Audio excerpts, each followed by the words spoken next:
कभी कभी हम ये समझ लेते हैं कि हम देह त्याग देंगे तो मोक्ष हो जाएंगे। ये पहला प्रसंग है, एक बार फिर से सुन लें हम ध्यान से। सुन समझहि जन मुदित मन मज्जहि अति अनुराग, लहाई चार फल अछत तनु साधु समाज। ज्ञान को सुने, सुन तो सब रहे पर ज्ञान को समझें, सुनने के बाद समझना पड़ेगा।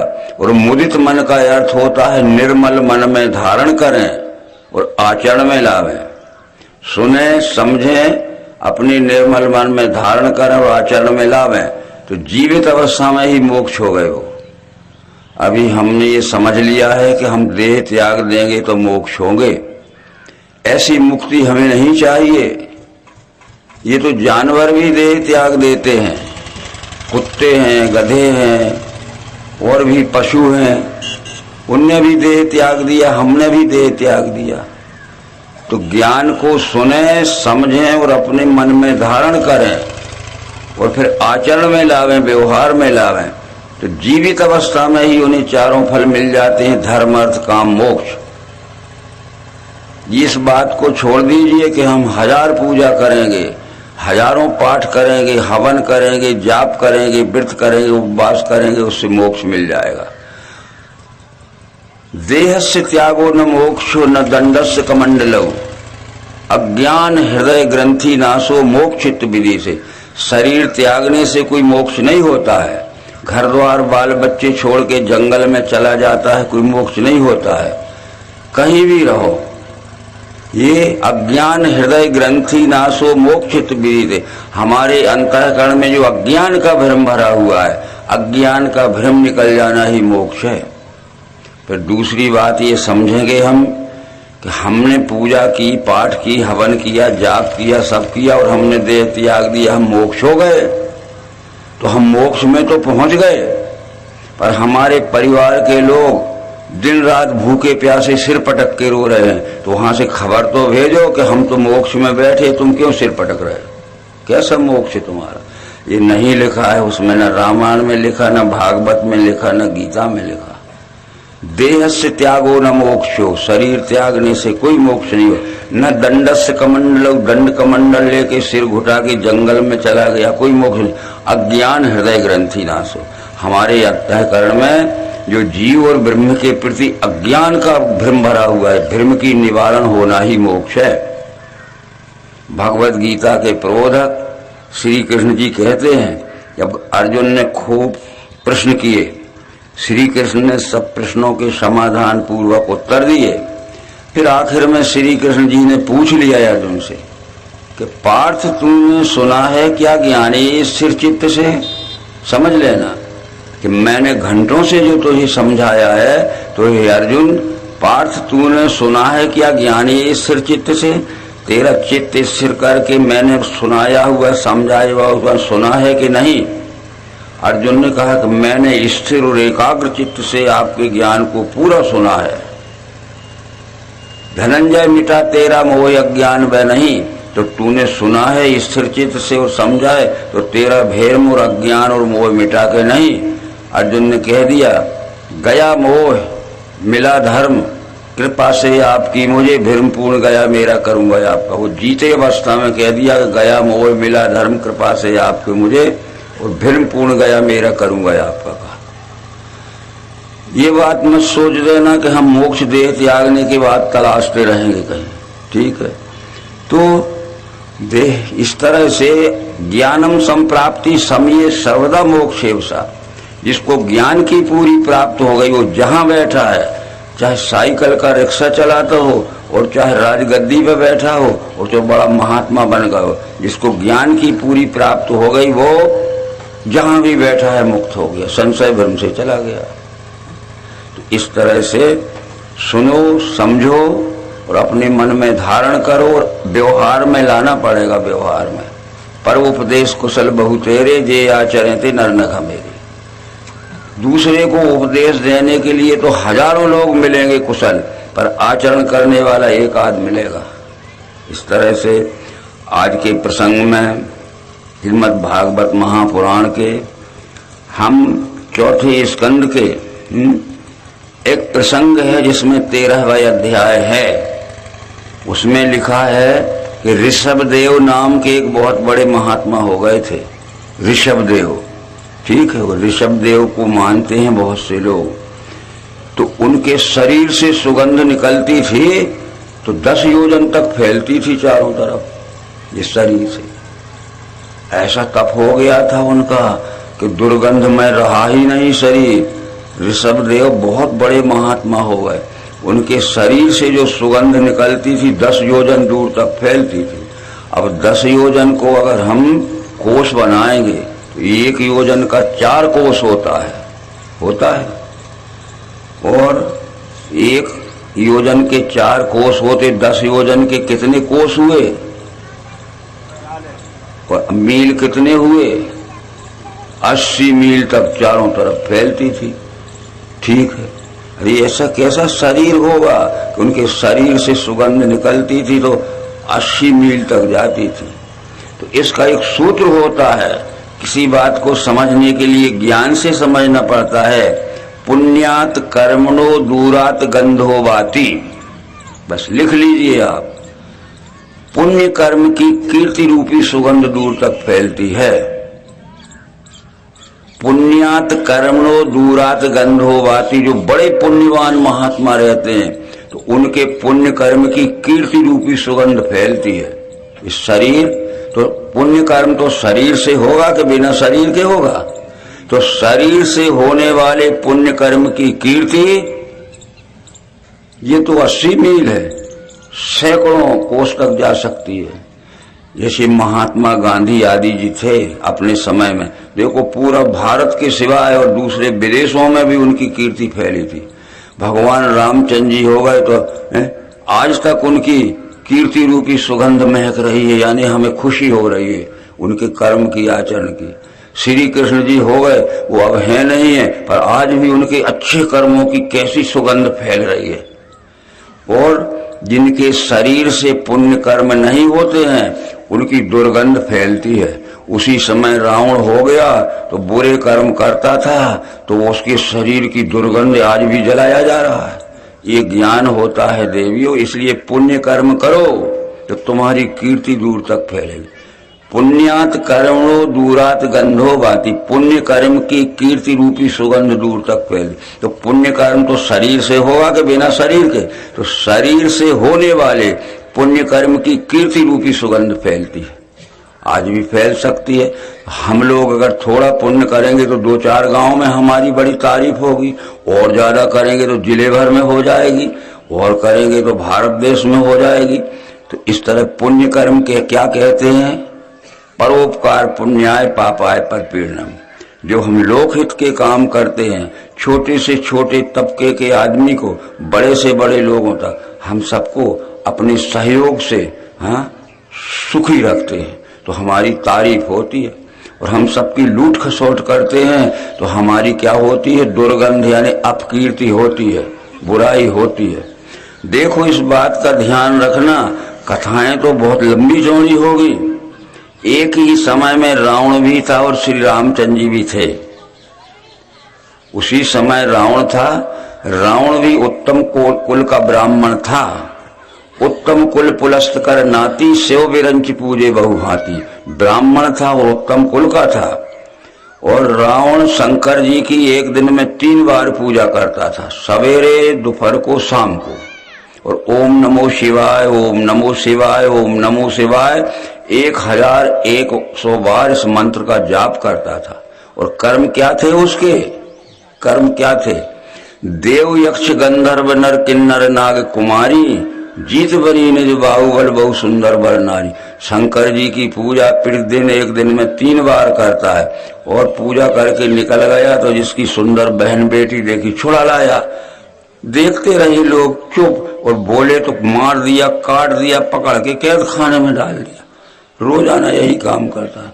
तो फिर उसकी दुर्गंध अभी तक फैली है कि नहीं? जलाया जाता है। और रामचंद्र जी ने कितना रक्षण किया। रामचंद्र जी ने भी शंकर को पूजा, लिंग था विधिगत पर पूजा, शिव समान मोह प्रिय नहीं पूजा। एक ही देवता है शंकर जी। रावण ने भी शंकर जी को पूजा और राम ने भी शंकर जी को पूजा। तो रावण की कीर्ति फैली है कि उसकी बुराई फैली है? और रामचंद्र जी की कीर्ति आज तक महक रही है कि उसकी दुर्गंध आ रही? इसलिए परमात्मा एक है। इस विश्व रूप परमात्मा के साथ जो छल कपट पाखंड का व्यवहार करेगा, अपने कुटुंब का पालन करेगा, अपने विषय भोगों की पूर्ति करेगा, तो हजारों युगों तक उसकी निंदा होगी, बुराई होगी, अपकीर्ति होगी, और जो सच्चाई के साथ व्यवहार करेगा। तो क्या हम ये बात नहीं समझ पाए कि देवता तो विश्व रूप परमात्मा एक ही है, इसी के साथ तो हमें व्यवहार करना है। और कहाँ आकाश में व्यवहार करने जाओगे, पाताल में? इसके साथ में सच्चाई का व्यवहार करो, और इसके साथ में जो छल कपट पाखंड का, बुराई का व्यवहार करेंगे तो दोनों को अलग अलग फल मिलेगा। अच्छे कर्म का अच्छा फल, बुरे कर्म का बुरा फल। तो इस तरह से ये भागवत स्कंद के चौथे अध्याय का, चौथे स्कंद का 5वें अध्याय का ये 32-33वां प्रसंग है कि ऋषभ देव एक बहुत बड़े महात्मा थे। 10 योजन तक उनकी सुगंध महकती थी, 80 मील तक। ठीक है, तो सुगंध क्या? अच्छे कर्म करते थे तो कीर्ति रूपी सुगंध महक रही थी, बहुत तारीफ होती थी, जय जयकार हो रही थी। इस तरह से ध्यान रखिए, ये कथाओं का ऐसा नहीं कि शरीर महकता था। तो इस किताब में लिखा है भागवत में उनका शरीर महकता था। तो सूत्र क्या कहता है, समझ गए? पुण्यात कर्मणो दूरात गंधो वाती। पुण्य कर्म की कीर्ति रूपी सुगंध फैलती। तो पुण्य कर्म तो शरीर से होगा कि बिना शरीर के? हम अपने शरीर से पुण्य कर्म करें, जनहित के कर्म करें, तो हमारी कीर्ति रूपी सुगंध भी फैले। हम अपने शरीर से लूट खसोट के, छल कपट पाखंड के, व्यभिचार के कर्म कर, तो हमारी क्या है? अपकीर्ति रूपी दुर्गंध फैलेगी, बदनाम होगा। इन सब बातों का विचार करते रहिए। फिर भागवत पुराण के चौथे स्कंद के पहले अध्याय के ये 2 श्लोक से लेकर ये कथा लंबी चली है। जो सवेरे हमने कहा था कि स्वयंभू मनु के 2 पुत्र थे, उत्तानपाद और प्रियव्रत। तो ये राज जो रामायण में वर्णन आता है, रामायण में भी आता है वर्णन। आपने रामायण पढ़ा होगा और भागवत भी पढ़ लेना। स्वयंभू मनु और शतरूपा, जिनसे ही भय नर सृष्टि अनूपा, तेहि मनुराज कीन बहुकाला, बहुबिल प्रभु आयुष प्रतिपाला। यानी उनने बहुत लंबे समय तक इस पृथ्वी का राज किया। बहुविधि प्रभु आयुष प्रतिपाला, ईश्वर की आज्ञा के अनुसार अपनी प्रजा को खूब सुख दिया, खूब सुख दिया, जैसे पुत्रों को सुख देते। पर एक दिन महाराज मनु बैठे थे और वो मन में बैठे बैठे सोचते रहे थे कि होए न विषय विराग, भवन बसत चौथपन, हृदय महादाग, जन्म गयो हरि भक्ति में। बताओ, इतना बड़ा कि मैं जिंदगी भर मैंने ईश्वर की आज्ञा के अनुसार इस प्रजा को सुख पहुंचाया, पर मेरा बुढ़ापा आ गया, मेरी जिंदगी बिना भक्ति के जा रही है। होय न विषय विराग, भवन बसत भव चौथपन, हृदय महादुख लाग, जन्म गयो हरि भक्ति बिन। बताओ, बुढ़ापे में मेरी जिंदगी बिना भक्ति के। वो भक्ति तो कर ही रहे थे, पर उनके मन में ये आया कि जिसकी मैं भक्ति कर रहा हूं वो ये मालूम नहीं कहाँ रहता है। आप लोग बताइए देवी भाइयों कि जिसकी आप भक्ति कर रहे वो कहाँ रहता है, हमें बता दो।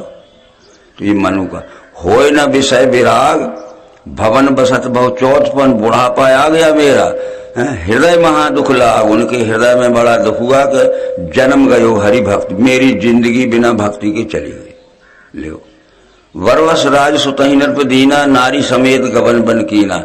अरे अपने पुत्र प्रियव्रत को बुला के और ये राज देखो पुत्र, और अपनी पत्नी शतरूपा के सहित वो ईश्वर की खोज को निकले।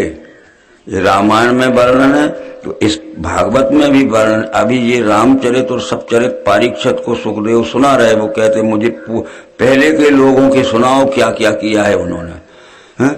तो उनने सुना था कि नैमिषारण्य में बड़े बड़े महात्मा रहते हैं, बड़े बड़े विद्वान रहते हैं, वहां वो मुझे परमात्मा दर्शन करा देंगे। नैमिषवर तीर्थ विख्याता, सकल सिद्ध सेवक सुदाता।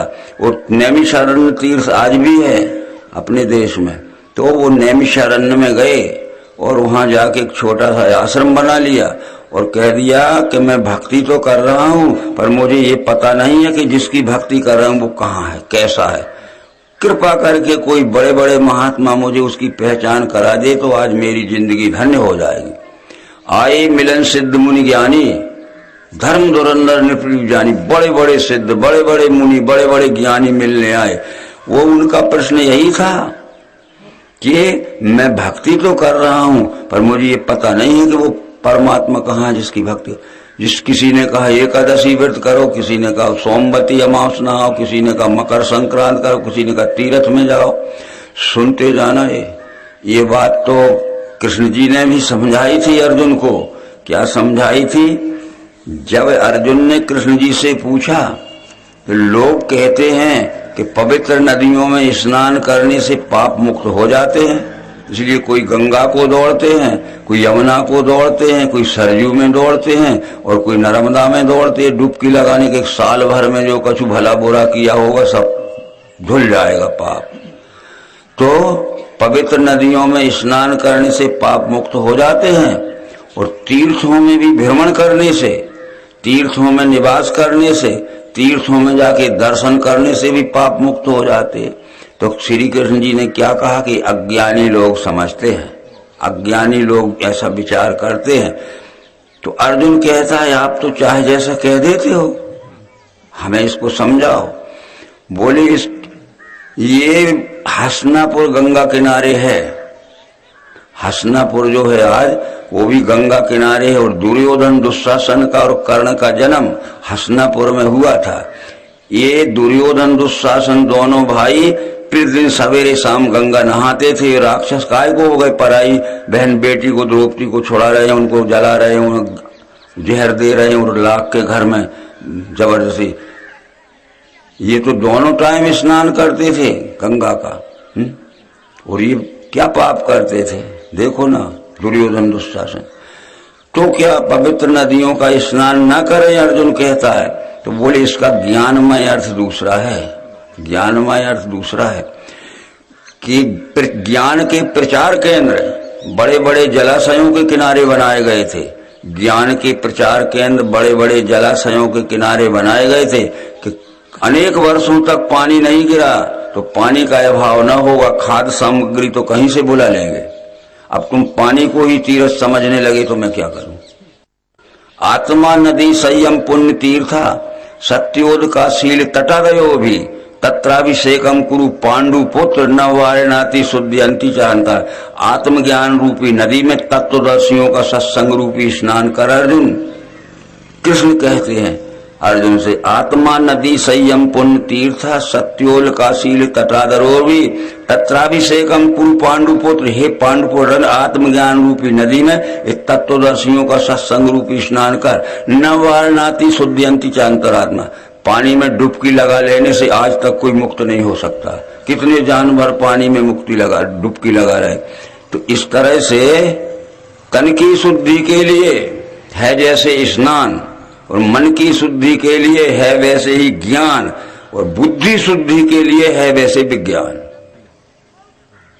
ये कथाएं, इस सब में ये कथाएं नहीं सुनाई जाए।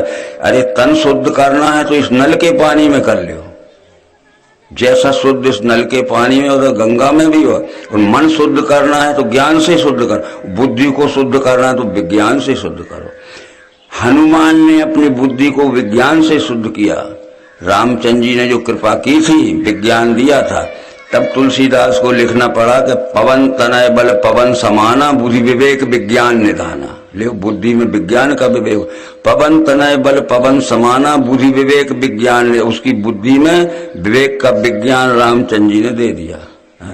सो अनन्य जाके यश मति न टरे हनुमान, और मैं सेवक सचराचर रूप स्वामी भगवान। हे हनुमान, अनन्य भक्त उसे कहते हैं जिसकी बुद्धि में यह ज्ञान पक्का हो जा कि मैं सेवक हूं, जितना जड़ चेतन और चराचर सृष्टि के रूप में सारा जगत दिख रहा है यही हमारा स्वामी परमात्मा। तब बुद्धि में आया, पवन तनय बल पवन समाना, बुद्धि विवेक विज्ञान ने उसकी बुद्धि में विज्ञान। हमारी बुद्धि में जब तक विज्ञान न होगा तब तक अनन्य भक्त। मन तो ज्ञान से शुद्ध करिए और बुद्धि विज्ञान से शुद्ध करिए, तन तो पानी से शुद्ध करिए। तो ये सब बातों का विचार करो। तो ये इस तरह का उसमें विचार है। परंतु उसमें बात है कि प्रियव्रत ने 11 अरब वर्ष राज किया, भागवत में लिखा है। लो 11 अरब वर्ष राज किया, भागवत में लिखा है। अब 11 अरब का हिसाब लगाइए, 4,32,000 वर्ष का कलयुग होता है, 8,96,000 वर्ष का द्वापर होता है, 8,64,000 का द्वापर होता है, उसके बाद 12,96,000 वर्ष का त्रेता होता है और 17,28,000 वर्ष का सतयुग होता है। 17,28,000 वर्ष का सतयुग है, 12,96,000 वर्ष का त्रेता है, जो 8,64,000 वर्ष का द्वापर, 4,32,000 का कलयुग है। इन चारों युगों को जोड़ दीजिए और 100 में गुणित कर दीजिए तो भी 11 अरब नहीं होते। कोई मास्टर हो तो बुला लो। समझ रहे बात? अरे 17,28,000 वर्ष का सतयुग होता है, 12,96,000 वर्ष का त्रेता होता है, 8,64,000 वर्ष का द्वापर होता है और 4,32,000 का कलयुग होता है। इन चारों युगों को इकट्ठे जोड़ के जुड़ लगा 100 को गुणित भी कर दे तो भी 11 अरब नहीं होते। तो कहते अकेले प्रियव्रत ने 11 अरब वर्ष राज किया। समझ में आती है बात? तो इस 11 अरब का मतलब क्या है वो पुराण देखना पड़ेगा। ये ब्रह्म पुराण में, वायु पुराण में लिखा है कि उस समय की गिनती अलग थी, आज की गिनती अलग है। क्या 11 अरब का अर्थ वो है इकाई, दहाई, सैकड़ा, हजार, 10,000, लाख, 10 लाख, करोड़, 10 करोड़, अरब। अरब का नंबर कहाँ आया? 10 पे। और कितने अरब वर्ष राज किए? 11 में 110 वर्ष राज किया। पुराण देखो। तो पुराणों के इतिहास को तो हम देखते नहीं है। अब वो कहते वो कितनी उम्र होगी, ये चारों युगों को 100 में गुणित कर दोगे तो 11 अरब नहीं बनते। कागज पे लिख के देख लेना। इस तरह से ये ब्रह्म और वायु पुराण में ये सब बातें लिखी हैं। ये रामचंद्र जी ने भी 11,000 वर्ष राज किया, परंतु रामायण में तो ये लिखा है कि जब रामचंद्र जी के धर्म स्थापना का काम पूरा हो गया तो हरण सकल श्रम प्रभु श्रम पाई, गए जहां शीतल अमराई। जो अयोध्या के बाहर बड़ा सघन आमों का बगीचा था। हरण सकल श्रम प्रभु श्रम पाई, गए जहां शीतल अमराई। संग लिए भरतादिक ब्राता, हनुमान सेवक सुखदारा। पुण्य कृपालु पुर बाहर गए, गजरत तुरग मगात भय। दिए सकल जा कहाँ जो चाहे, देख कृपा दी सकल सराय। और भरत दिए निर्बसन डसाई। भरत ने बिस्तर डाल दिया अयोध्या के बाहर सघन आम के बगीचे। और भरत दिए सब डसन लाई और सेवक सब भाई। और मरुत तरफ तब माना, मरुत तना यानी हनुमान तब मारुत करी हवा करने लगा, उसकी आंखों में आंसू आ गए। यानी आम के बगीचे में उनका देह त्याग हुआ और उनको जलाया नहीं है, सरयू में उनकी लाश बहाई गई। और कहते 11,000 वर्ष राज किया। वो तो वही का वही लिखा है, रामायण में लिखा है, तुलसीगढ़ में। हरण सकल श्रम प्रभु श्रम पाई, गए जहां शीतल अमराई। अयोध्या के बाहर चले गए जहां सघन आम का बगीचा था, अच्छी शीतल हवा चले दी। संग लिए भरतादिक ब्राता, हनुमान सेवक सुखलारा। पुण्य कृपालु पुर बाहर गए, गजरथ तुरग मगावत भय। हाथी घोड़े और ये दान पुण्य का सामान बुलाया। और दिए सकल जाकर जो चाहे, जिसको जो चाहा सब कुछ दिया। और भरत दिए निज बसन डसाई। भरत ने बिस्तर लगा दिया और हनुमान हवा करने लगा। और मरुत तने तब मारुत करी, विपुल नयन लोचन। हनुमान की आंखों से आंसू आ गए, यानी उनका देह त्याग हो गया और उनकी लाश को सरयू में प्रवाहित कर दिया गया। ये तो रखी है रामायण। अब रामायण को तो हम जन्म से पढ़ रहे हैं। वो कहते 11,000 वर्ष राज किया। क्या बात है वो भाई, हम अंधविश्वास के लिए पुराण सुना रहे हैं। पुराण ये हिस्ट्री, पुराण युगों का इतिहास है। तो 11,000 वर्ष राज किया। उनकी कीर्ति 11,000 वर्ष तक चली। इसमें क्या हो गया, फिर त्रेता समाप्त हो गया। क्या आ गया भैया जी? तो दूसरा अवतार आ गया श्री कृष्ण। बस जब 11,000 वर्ष तक उनके ज्ञान का प्रचार फैला रहा और लोग ज्ञान भूल गए, तब श्री कृष्ण आ गए। तो भगवत गीता के 4थे अध्याय में लिखा है कि मैंने ये स्थायी योग आदि में सूर्य से कहा। सतयुग में ये विश्वरूप दर्शन कराने वाला ज्ञान विवस्वान के पास था। विवस्वान ने अपने पुत्र वैवस्वत मनु को दिया। वैवस्वत मनु का नाम श्राद्ध देव मनु था। श्राद्ध देव मनु इसलिए था कि उनकी पत्नी का नाम श्रद्धा था, तो उन्हें कहते श्राद्ध मनु, वैवस्वत मनु, स्वयंभू मनु। मनु 14 होते हैं। कौन सा मनु? अरे विवस्वान ने अपने बड़े पुत्र श्राद्ध देव मनु, तो वैवस्वत मनु नाम उसका है, तो उनकी पत्नी का नाम था श्रद्धा, तो श्राद्ध मनु कहते थे। स्वयंभू मनु थे कोई। तो इस तरह जैसे राम का जब नाम लेते हैं तो सीताराम कहते हैं, शंकर जी का नाम ले तो उमा शंकर कहते हैं, नारायण का नाम ले तो लक्ष्मी नारायण कहते। पहले पत्नी का नाम आता है, तो श्राद्ध देव मनु को दिया विवस्वान ने ना। और श्राद्ध देव मनु ने ये ज्ञान अपने पुत्र इक्ष्वाकु को दिया। मनु इक्ष्वाकु ब्रवीत एवं परंपरा प्राप्त में राज ऋषियों भिगु सकाले ने महता योगो नष्टा परंत। और ये इक्ष्वाकु ने इस ज्ञान की परंपरा हजारों वर्ष तक चलाई। उसने विद्यालयों में ये ज्ञान भेज दिया कि हर एक विद्यालय में, स्कूल में पहले ये विश्वरूप दर्शन का विश्वरूप परमात्मा की पहचान कराने वाला ज्ञान देना चाहिए। तो ये बहुत समय तक चला और योगो नष्टः परंतः। ये इक्ष्वाकु ने जो ज्ञान की परंपरा चलाई थी वो ज्ञान योग नष्ट हो गया।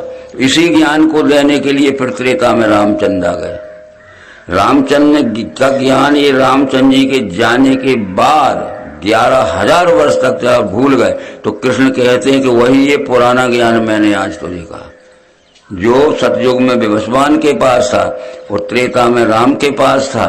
वो ये ज्ञान को ये मानव जगत भूल गया, तो वही ज्ञान देने के लिए अर्जुन में आया हूँ। ऐसे परंपरा प्राप्त राजऋषियों को मिला, सो बहुत काल जाने से पार्थिव मिटाए, वही ये पुराना ज्ञान मैंने आज कहा।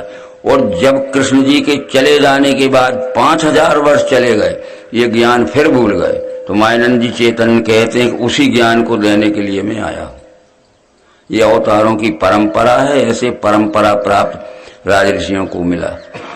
इस तरह से मायानंद जी कहते हैं कि मैं तो लड़ाई झगड़े की बात नहीं करूंगा। जो छलकपट पाखंड बेईमानी से मनुष्य अपना जीवन बिता रहे हैं और भक्त बने हैं, तो उनकी बुद्धि का भ्रम निकालूंगा। बुद्धि का भ्रम निकालने के लिए मैं बुद्ध अवतार बन के आया हूँ। खूब समझाऊंगा, खूब समझाऊंगा, और समझाते समझाते मेरी बात जो नहीं मानेगा, तो जब सब जग आगे धार है दिव्य दृष्टि, स्वधन श्रुत ही जाने आचरण भी न कष्टी।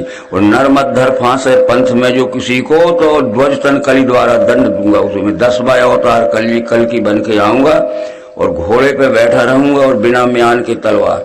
मैं कहूंगा कि मैंने कृष्ण अवतार में तुम्हें बहुत समझाया था, बुद्ध अवतार में बहुत समझाया था, अब तुम नहीं मानते हो तो घोड़े पे बैठा हूं, मानते हो कि नहीं?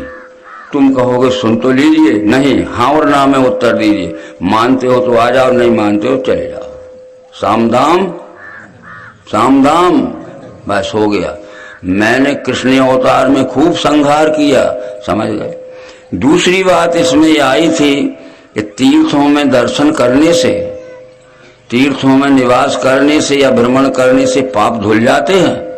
तो कृष्ण ने कह दिया कि कंस का जन्म तो मथुराई में हुआ था, वो राक्षस पैदा काहे को हो गया? तुम तो तीर्थ में जाके का धोया होगे। कंस का जन्म तो मथुराई में हुआ था, वो राक्षस काहे को हो गया? तो कहीं पैदा होने से आदमी सज्जन और राक्षस नहीं होता। जहां बैठा है सज्जनता का व्यवहार करेगा, ये विश्वरूप परमात्मा को जानकर, और उनके साथ में सच्चाई का, सदाचार, ईमानदारी का व्यवहार करेगा, तो जहां बैठे वहीं इस विश्वरूप परमात्मा को नहीं पहचान, इसके साथ छल कपट पाखंड करोगे तो यहीं सजावार हो तुम, जहां बैठे वहीं पकड़े जाओगे। तो ये सब बातें जो होती हैं बहुत ध्यान से समझना है, और यही तो भागवत में सब लिखा है।